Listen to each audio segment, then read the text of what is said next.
하늘을 이틀 남겨놓은 가운데에 2024년 마지막 주일 예배를 오늘 우리가 하나님께 드리고 있습니다. 이제 이틀 지나서 수요일이면 2025년 새해를 우리가 맞이하게 됩니다. 저는 한 해의 끝자락에 서게 되면은 늘 주님이 하신 그 말씀 가운데 이 이야기가 생각이 납니다. 한 포도원의 주인이 그 포도밭에 무화과 나무를 한 그루 심었는데 그 주인이 와서 종에게 내가 3년을 와서 이 무화과 나무에게 열매를 구하되 어찌를 못하니 찍어버려라.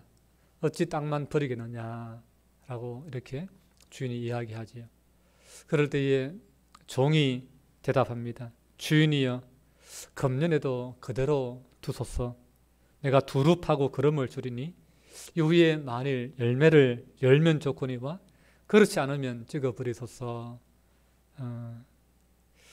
그렇게 이제 주인은 3년을 와서 열매를 찾았지만은 열매가 없으니까 땅만 버리지 말고 찍어버려라, 뽑아버려라 그러는데 종이 한 해만 더 내가 거름 땅 파서 거름 넣고 잘 갖고 볼 테니까 그때도 없으면 열매가 없으면 그때 찍어버리십시오 라고 하는 것이죠.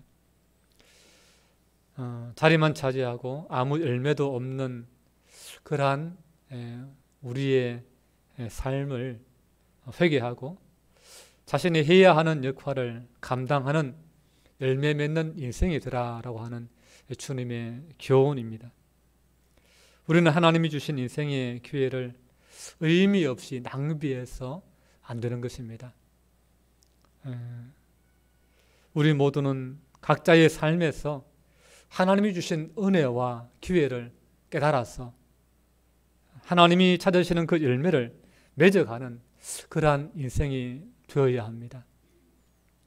그러기 위해서는 인생을 아무 생각 없이 사는 것이 아니라 하나님이 왜 내 인생을 이 땅에 허락해 주셨는가 하는 것을 우리가 생각하면서 내가 뭘 위해 살아야 될 것인가, 나에게 주신 은혜와 사명은 무엇인가, 이거를 우리가 마음속에 한번 고민하고 생각하고 정리하면서 그 마음을 갖고 우리가 살아가야 되는 것이죠. 혹시 여러분은 인생을 살아가는 이유나 목표 혹은 사명이 있습니까? 오늘 성경 말씀을 보면 사도 바울이 3차 선교 여행을 마치고 예루살렘으로 올라가는 길에 밀레도라고 하는 그 성에 들립니다. 거기서 에베소가 그렇게 멀지 않아서 자기가 3년 동안 밤낮이나 눈물로 사역했던 그 에베소의 장로들을 불러서 밀레도에서 제회를 합니다.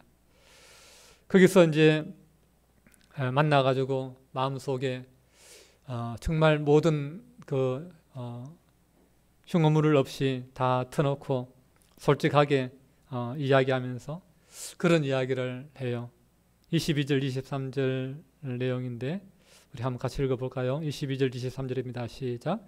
보라, 이제 나는 성령에 매여 예루살렘으로 가는데 거기서 무슨 일을 당할는지 알지 못하노라. 오직 성령이 각 성에서 내게 증언하여 결박과 환난이 나를 기다린다 하시나. 아멘. 이제 3차 선교 사역을 다 마치고 예루살렘으로 이제 복귀를 하려고 돌아가려고 하는데 성령께서 그렇게 이제 사역을 이제 여기서 중단하고 이제 예루살렘으로 가라고 마음에 감동을 주시고 인도를 하시는 거예요. 그런데 이제 돌아가는 길에 이제 여러 이제 성을 거쳐서 이제 가게 되는데 그래서 도착하는 거치는 성마다 거기에 있는 하나님의 사람, 성령에 충만한 사람이 예언을 하는 예언을 자기에 대해서, 바울에 대해서 무슨 예언을 하느냐? 예루살렘에 가면 체포된다. 예루살렘에 가면 큰 환난을 당한다. 고난을 당한다. 그러니 예루살렘에 올라가지 마라. 그렇게 이제 가는 곳마다 그런 예언을 해주는 성령의 사람들이 있었다라고 하는 것이죠. 내가 지금 예루살렘에 올라가는데 내 앞에 무슨 일이 일어날지, 내가 무슨 일을 당할지 나는 알지 못한다. 그런데 전혀 알지 못하는 것이 아니고 다른 성령의 사람들이 이야기해 주는 걸 통해서 내가 어느 정도는 짐작하고 있다, 알고 있다. 지금 이런 이야기를 하고 있는 것이지요. 분명히 예루살렘에 올라가면 환난을 당하고 고난 당한다, 체포된다. 그 핍박이 다 박해가 코앞에 있다라고 하는 사실을 다 들었습니다. 알았습니다. 그런데 그럼에도 불구하고 그 길을 가겠는가? 그 예루살렘에 올라가겠는가? 여러분 같으면 어떻게 하겠습니까? 조심해야 되겠다. 아직 때가 아닌가 보다. 예루살렘에 가지 말고 그냥 안디옥이나 가자. 안디옥 교회에 가서 보고하고 그냥 적당히 몸을 피하자. 아마 저도 그랬을지 모르겠습니다. 근데 사도 바울은 뭐라고 하는가? 오늘 24절 말씀 우리 같이 읽겠습니다. 시작. 내가 달려갈 길과 주 예수께 받은 사명 곧 하나님의 은혜의 복음을 증언하는 일을 마치려 하면은 나의 생명조차 조금 더 귀한 것으로 여기지 아니하노라. 아멘.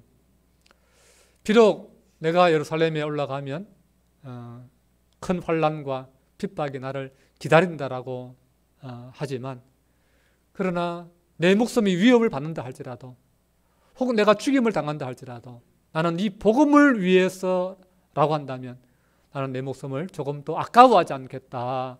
그런 고난, 환난, 핍박 내가 감당해내겠다라고 하는 그러한 고백. 내가 가야 될 길이 있다. 나는 이 복음을 위한 길, 이 길에 내 생명이 필요하다면 내 생명조차도 아끼지 않고 내 생명을 내어놓고 이 십자가 지겠다, 이 길 가겠다라고 지금 고백하고 있는 것입니다. 여러분, 이 말씀을 오늘 이 시간 통해서 우리의 마음에 한번 깊이 묵상해 보면 좋겠습니다. 바울은 자신이 걸어갈 인생의 목표와 사명을 분명히 알고 있었구나.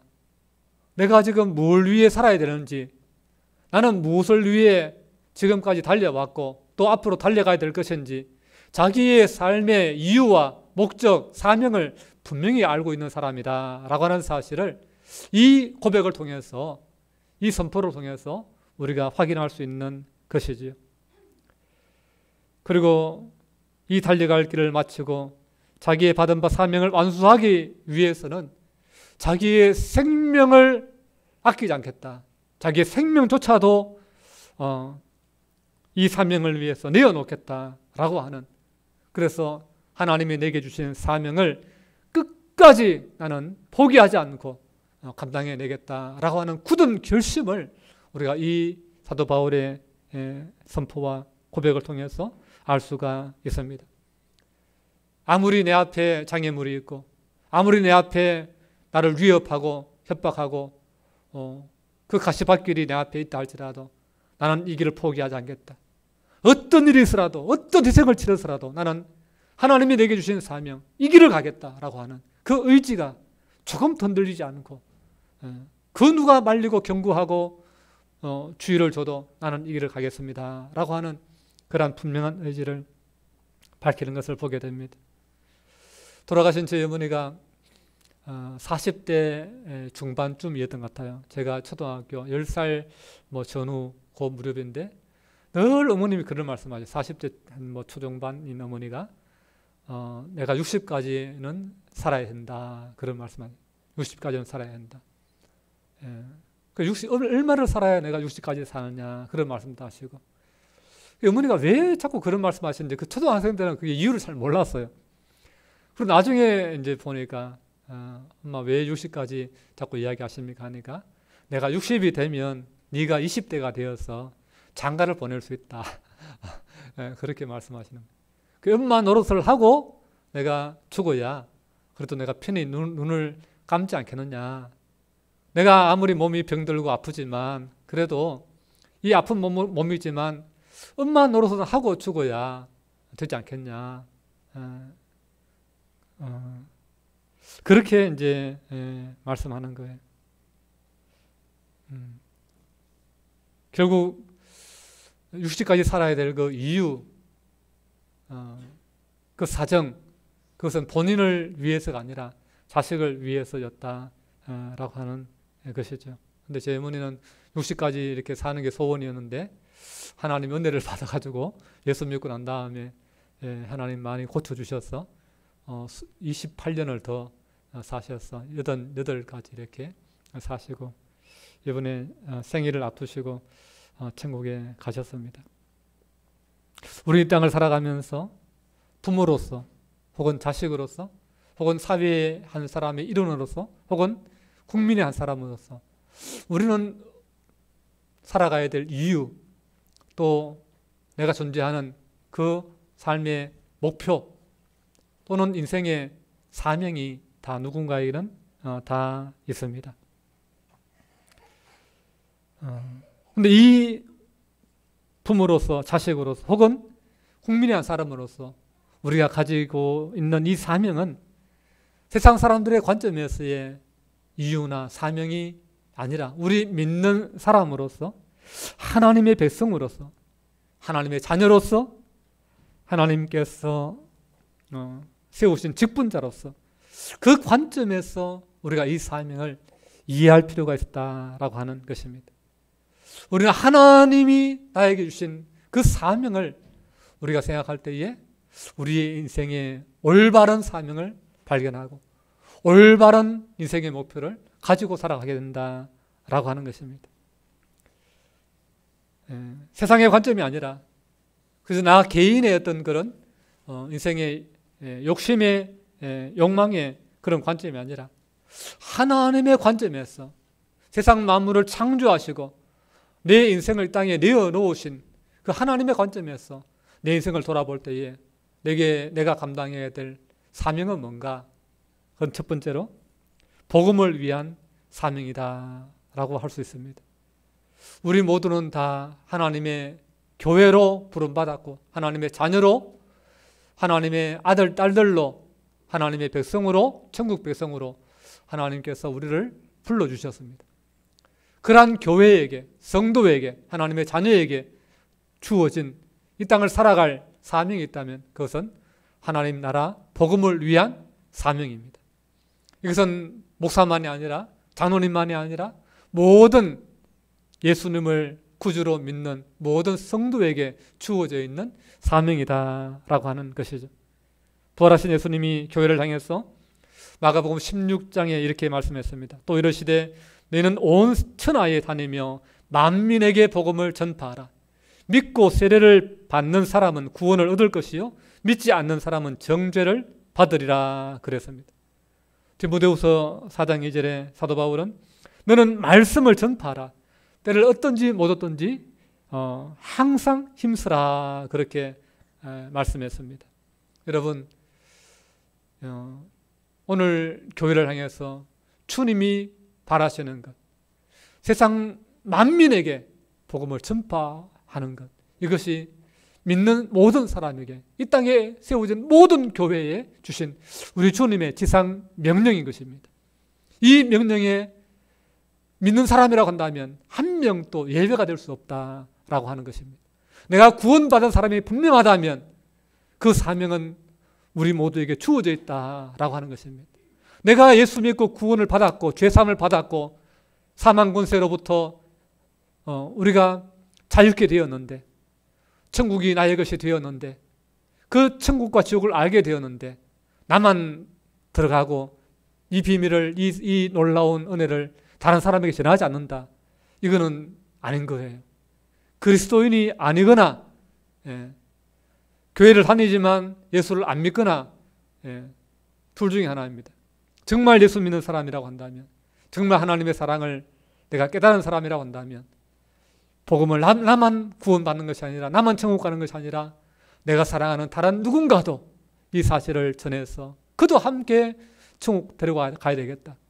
예수 믿고 죄사함 받고 이 사망의 권세로부터 해방되는 그 은혜를 예수의 생명을 전해줘야 되겠다. 이 마음을 가져야 되는 것이 인지상정인 것입니다.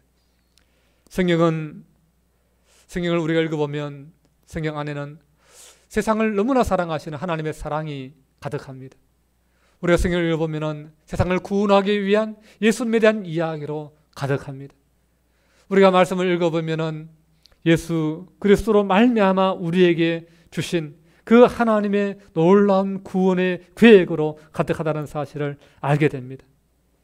그리고 이 놀라운 하나님의 뜻과 이 위대한 하나님의 구원의 계획에 부름받은 그 사람들이 이 복음 전파를 위해서 헌신하고 수고하고 충성했다는 이야기로 가득한 것을 보게 되는 것입니다.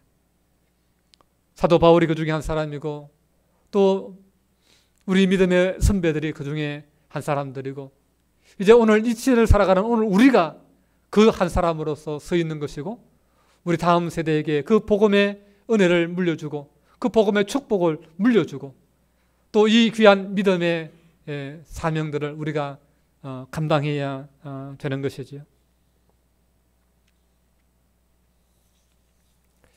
인간이 알아야 될 가장 큰 지식, 가장 놀라운 지식이 있다면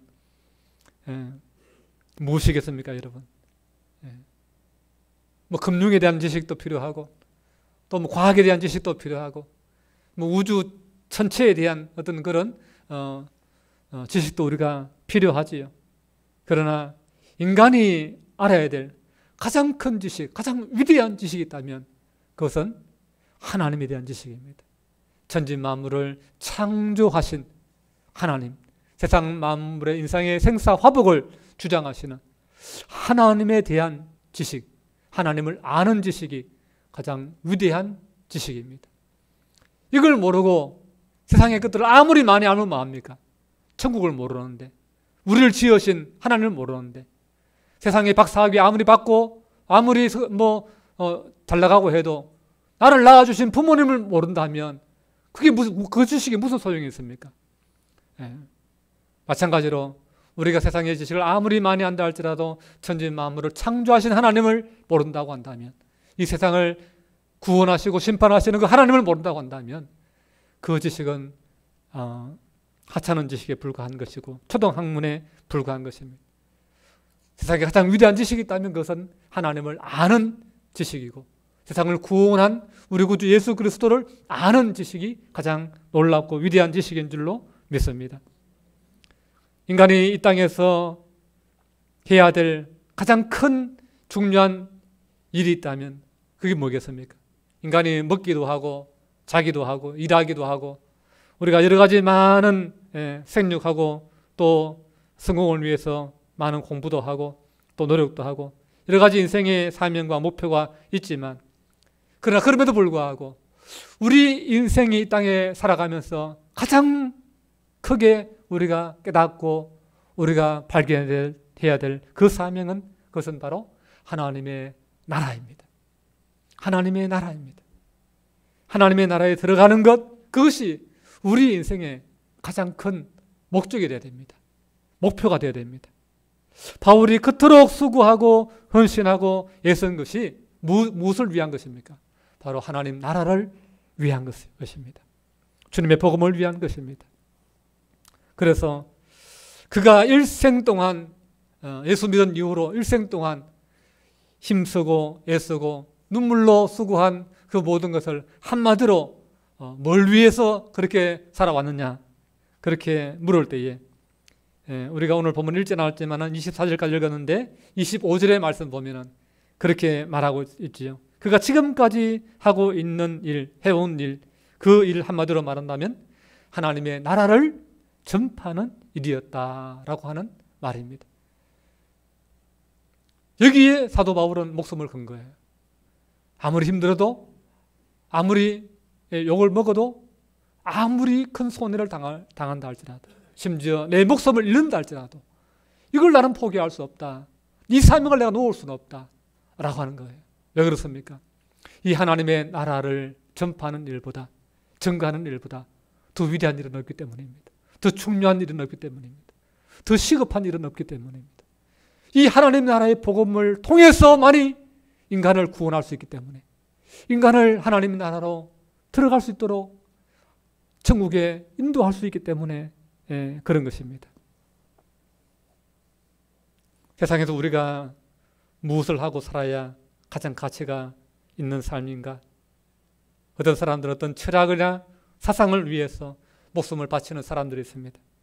공산주의를 위해서 얼마나 많은 사람이 목숨을 바쳤습니까? 자본주의를 위해서 또 얼마나 많은 사람이 목숨을 바쳤습니까? 어떤 사람은 민주화를 위해서 목숨을 바치고 어떤 사람은 노동자의 인권을 위해서 목숨을 바친 사람들도 있습니다. 다 나름대로의 가치가 있는 일입니다. 독립을 위해서 목숨을 바친 사람들 다 나름대로 의미가 있습니다. 그러나 우리가 시대가 지나고 나면 그 가치들이 많이 바뀌고 또 상황이 많이 바뀌는 것을 보게 됩니다.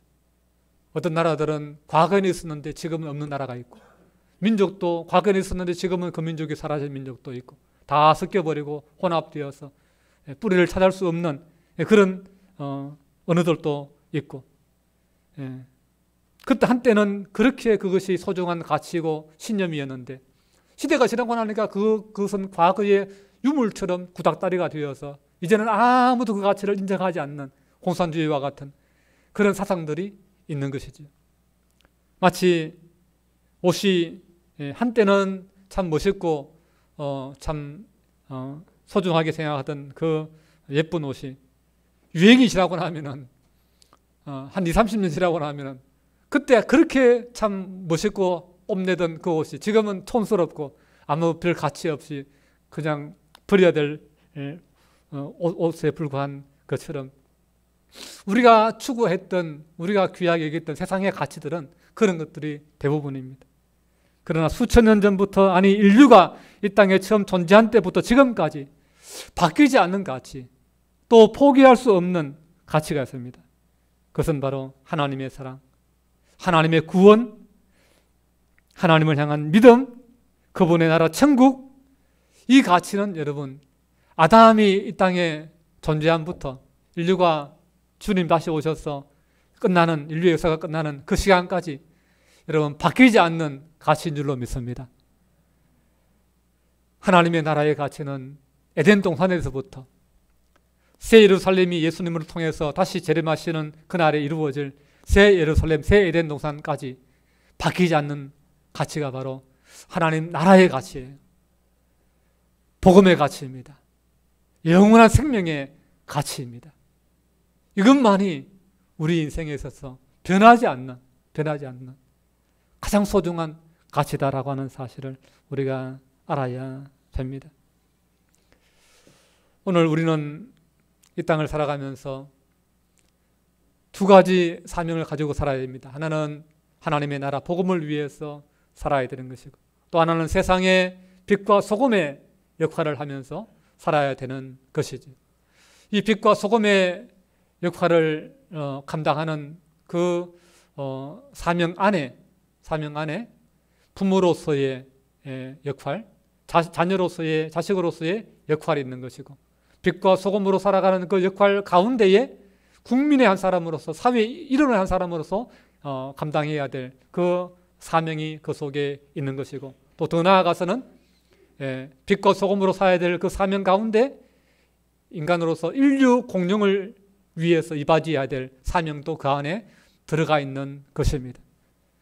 우리는 다 믿음 안에서 우리 인생의 의미와 사명을 우리는 발견할 때에 부모로서도 더 부모답게 사명을 감당할 수 있고, 자식으로서도 더 올바르게 부모를 공경하는 그 사명을 감당할 수 있는 것이고, 또 국민의 사람으로서도 믿음 안에서, 하나님 안에서 빛과 소금의 사명을 깨닫고 발견할 때에, 그 사명을 감당하려고 할 때에 더 온전한 국민으로서, 더 훌륭한 국민으로서 이 나라와 민족을 위해서, 혹은 또 인류를 위해서도 더 위대하게, 더 귀하게 우리가 사명을 감당할 수 있다라고 하는 사실을 우리가 기억하면 좋겠습니다.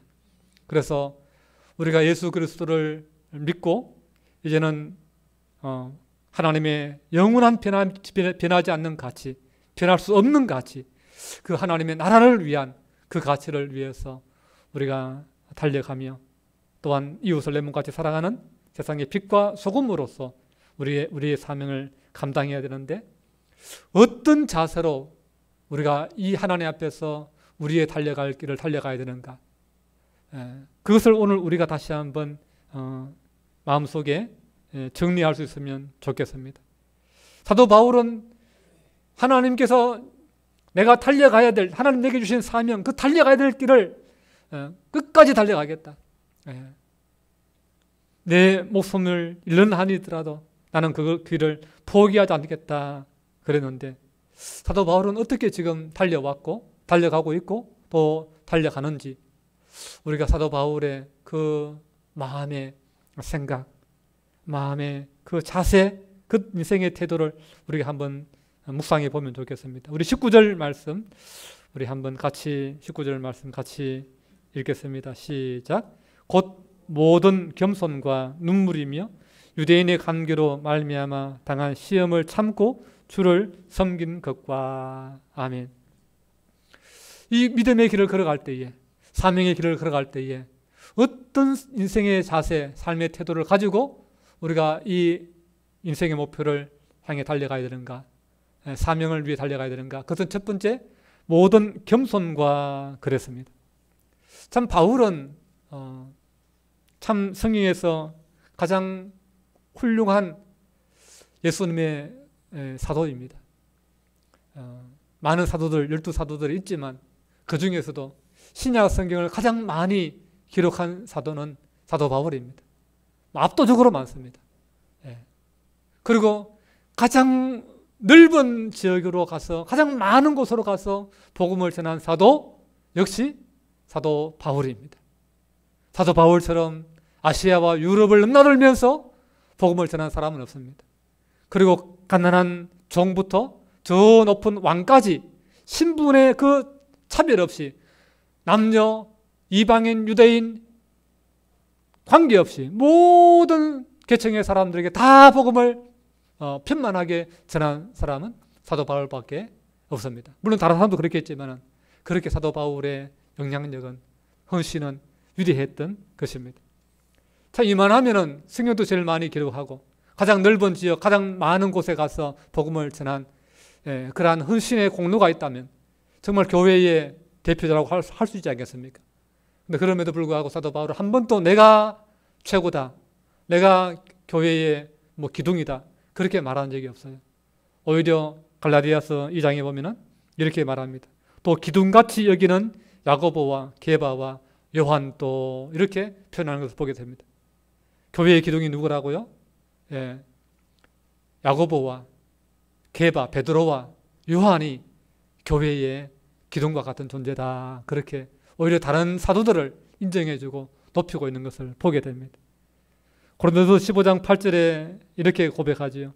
맨 나중에 만삭되지 못하여 난 자 같은 내게도, 그렇게 표현하는 것을 보게 됩니다. 자기가 그렇게 부족한 사람이라는 거예요.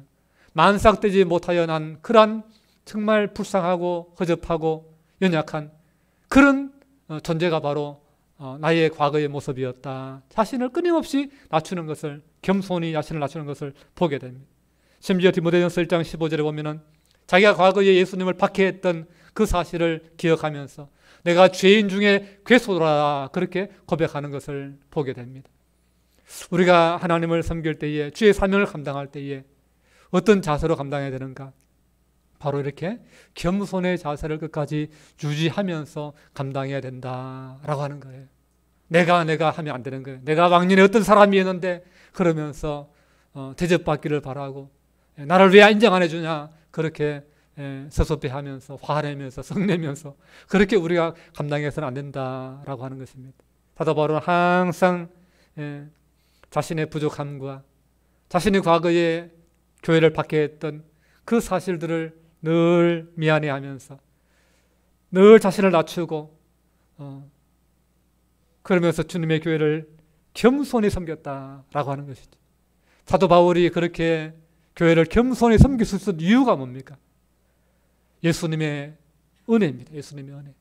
예수님의 은혜를 깨달으면 깨달을수록, 예수님을 깊이 알면 알수록 자신을 낮출 수밖에 없었다라고 하는 것이죠. 왜? 예수님이 낮아지셨거든요. 그 높으신 예수님이, 그 위대하신 예수님이 자기를 낮추시고 인간으로까지 종의 형상까지 입으셔서 자기를 비우시고 낮아지신 하나님의 자리에서 자기를 비워서 인간의 자리, 종의 자리까지 낮아져서 십자가의 자신을 내어주는 그 겸손으로, 마구간으로까지 낮아지는 그 겸손으로 오셨기 때문에, 그 주님을 알면 알수록, 그 주님을 가까워지면 가까워질수록 주님이 그렇게 하셨는데 내가 뭐라고 높일 수 있나? 항상 낮추는 거예요. 이러한 자세, 이러한 여러분 겸손으로 자신을 낮추는 자세를 가지고 살아갈 때에 하나님 앞에서 받은 우리의 사명을, 달려갈 사명을 우리가 감당할 수 있을 줄로 믿습니다.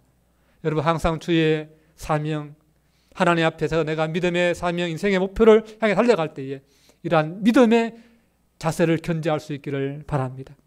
두 번째, 눈물이며 그랬습니다. 눈물. 사도 바울이 사명을 감당하려고 할 때에 눈물이 있었다라고 말하는 거예요. 이 눈물은 무슨 눈물입니까? 원망의 눈물이겠습니까? 원통의 눈물이겠습니까? 아니에요. 사도 바울은 교회를 위해서, 성도를 위해서 기도하면서 기도의 눈물을 흘린 것입니다. 감사의 눈물을 흘린 것입니다. 네. 또한 하나님 앞에 정말 간절히 성도를 사랑하는 그 사랑의 눈물을 흘린 것입니다. 우리가 읽지 않았지만 31절에 보면 그렇게 말하죠. 내가 3년이나 밤낮 쉬지 않고 눈물로 각 사람을 훈계하던 것을 기억하라. 그렇게 말하는 것이죠. 뭐 때문에 눈물 흘린 것입니까? 원통에서 눈물 흘린 것입니까? 박해받아가지고 억울해서 눈물 흘린 것입니까? 아니지요. 교회를 위해서 눈물을 흘렸다는 것입니다. 성도를 사랑해서, 에베소 성도를 사랑해서 눈물을 흘렸다는 것입니다. 어떻게 하면 저들을 구원할까? 그 사랑의 눈물을 흘린 것입니다. 오늘 우리가 사명을 감당하려고 하다 보면 때로는 눈물이 있는 줄로 믿습니다. 여러분, 주님을 사랑해서 주님의 은혜에 감사해서 흘리는 눈물, 교회를 사랑해서 하나님의 그 은혜를 감사해서 흘리는 그러한 눈물이 오늘 저와 여러분에게 있기를 축복합니다. 세 번째, 시험을 참고 주를 섬겼다 그랬습니다. 사명을 감당할 때에 시험이 있었다는 것입니다. 어떤 시험이었습니까? 유대인들이 바울이 사역하는 곳마다 쫓아와서 시비하면서 바울의 약점을 잡고 바울의 허물들을 깎아내리면서, 그러면서 나쁜 인간으로 바울을 만들려고 험담하고 바울을 비난하고 바울을 죽이려고 하는 그러한 박해들이 있었다는 것입니다. 그러나 그런 시험들이 있었지만은 그러나 참고 견디며 주님의 사명을 감당했다 그랬습니다. 여러분, 우리가 믿음으로 하나님 앞에 사명을 감당하려고 할 때에 여러분, 마귀가 우리를 공격하는 것이 당연합니다. 여러분, 시험이 없는 게 이상한 거예요. 시험이 있습니다. 그러나 그 시험에 넘어지면 안 되는 거예요. 시험이 있지만 그 시험을 이겨내야 되는 줄 믿습니다. 시험을 이상하게 생각하지 말고 당연한 것으로 여기고, 그렇지, 마귀들이 지금 난리가 나겠지, 이걸 안 좋아하겠지 라고 생각하시고 믿음으로 그 시험을 이겨내야 되는 것입니다. 우리가 저천성 향해서 걸어가는 그 길은 이스라엘 백성이 애굽에서 나와서 가나안 땅에 들어가는 것과 비슷합니다. 여러분, 비슷합니다. 순탄하지만은 않아요. 광야가 있고요, 그리고 이 모압의 그 바알 보올의 사건처럼 유혹이, 세상에 그 음란의 유혹이 있습니다. 그리고 그 여리고성을 점령했을 때 있었던 그 아간의 그 물질의 유혹, 그런 유혹들이 있는 거예요. 우리로 하여금 우리 믿음의 길에서 벗어나도록, 사명의 길에서 벗어나도록 성적인 유혹이 있고, 얼마나 많은 목회자들이 넘어집니까? 돈의 물질의 유혹이 있고, 그런 유혹이 있는 거예요. 광야에 우리에게 호기가 없다고 원망한 것처럼 그러한 생활의 어떤 어려움, 시험의 유혹도 있는 것입니다. 수많은 유혹 있지만은, 그러나 우리에게 더 귀한 것, 포기할 수 없는 것 무엇입니까? 가나안 땅인 것입니다. 하나님의 축복인 것입니다. 하나님의 영원한 나라인 것입니다. 힘들어도 가야 되고, 시험이 있어도 가야 되고, 고난이 있어도 가야 되는 것입니다. 마귀가 앞길을 막지만, 그러나 전쟁을 해서라도 말씀을 들고 이기고 나아가야 되는 줄 믿습니다. 여호수아와 갈렙, 그리고 믿음의 용사들이 주님의 말씀, 법궤를 앞세우고 말씀을 앞세우고 그 땅에 믿음으로 들어가서 그 땅을 차지했던 것처럼 오늘 우리가 살아가는 사명의 길을 부모로서, 자식으로서, 국민의 한 사람으로서, 그리스도인의 한 사람으로서 이 땅을 사명을 가지고 살아가려고 할 때에도 오늘 이와 같은 겸손과 눈물, 그리고 시험을 참고 이겨내며 영적인 싸움을 싸우며 달려가는 그러한 오늘 우리의 삶이 있어야 되는 것입니다. 여러분, 중간에 포기하지 마시기 바랍니다. 올 한 해를 시작해서 마지막 올 한 해 모레까지 달려가서 올 한 해가 끝나는 것처럼 우리의 사명, 우리의 믿음의 이 발걸음이 중간에 멈춰서는 안 되는 것입니다. 시험이 있지만 그 시험 가운데 마귀의 유혹에 넘어져서는 안 되는 것입니다. 혹이라도 넘어지더라도 다시 일어나서 믿음의 길을 걸어가야 되는 줄로 믿습니다. 출발한다 하지만은 다 완주하지는 못하더라고요. 마라톤도 보니까 중간에 포기하는 사람 많더라고요. 그러면 영광이 없는 것입니다.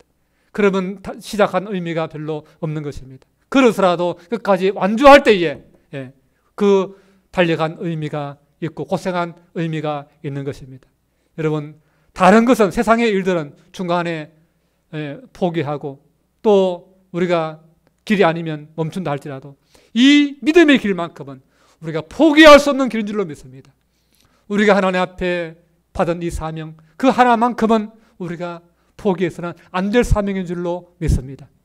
주의 복음을 위해서 빛과 소금의 사명, 이것을 주님 오실 때까지, 주님 앞에 서는 그날까지 믿음으로 붙들고 달려갈 수 있는, 그래서 정말 주님 앞에 내가 달려갈 길을 다 마치고 믿음을 지켰으니 이제 후로는 나를 위해서 의의 면류관이 예배되었습니다 라고 그렇게 확신하고 주님 앞에 설 수 있는 저와 여러분 될 수 있기를 주님의 이름으로 축복합니다. 기도하겠습니다. 좋으신 우리 아버지 하나님, 오늘 사도 바울이 선교의 사명을 마치고 다시 예루살렘으로 복귀하는 그 과정에서 많은 사람들이 가는 곳마다 예루살렘에 가지 마라, 가면 고난이 있고 박해가 있고 환난이 있다 라고 말하지만, 그러나 사도 바울은 하나님께 받은 사명을 감당하기 위해서, 복음을 위해서 고난이 있다면 그 고난 내가 피하지 않겠다라고 끝까지 사명의 길을 달려가는 그 결단을 오늘 우리가 보았습니다. 하나님 아버지, 우리가 하나님의 은혜로 말미암아 시작된 믿음의 여정이 하나님 여기까지 잘 왔습니다.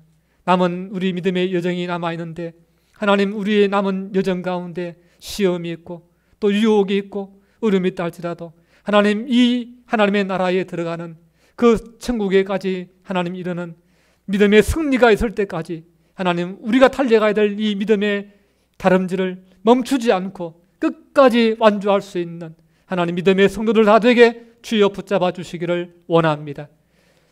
부모로서, 자식으로서, 국민의 한 사람으로서, 또 먼저 믿은 자로서 복음의 사명을, 하나님 우리에게 주어진 그 사명을 하나님 끝까지 잘 감당함으로 말미암아 하나님께서 이 땅에 보내신 그 가치와 의미를 온전하게 이루고 또 인생을 살았을 때에 참 잘 살았다, 하나님 주신 사명 잘 감당했다라고 하는 그러한 인생에 참 기쁨이 있는, 그러한 행복이 있는 그러한 인생이 되도록 하나님 두 손 들어 복 내려 주시옵소서. 모든 말씀 예수님 이름으로 기도하옵나이다. 아멘.